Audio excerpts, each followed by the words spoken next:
O'zbekistonda kosmetologiya sohasi juda ham rivojlanib boryapti.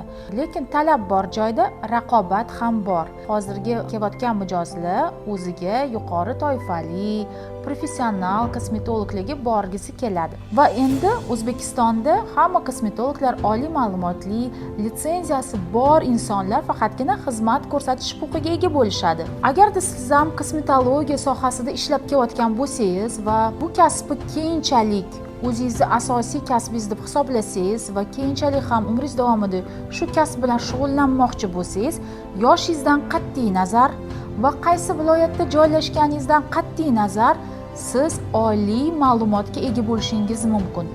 Endi O'zbekistonda kosmetologiya fakultetini masofaviy ta'limi yo'lga qo'yildi. O'qish uchun hech qachon kech emas.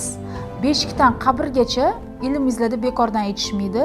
Kosmetologiya sohasi butun dunyoda yildan yil rivojlanyapti. Hamma yangiliklarni sizlar institutda o'qigan holda o'rgansanglar bo'ladi. Barchalarni oliy ta'lim olishga taklif qilaman.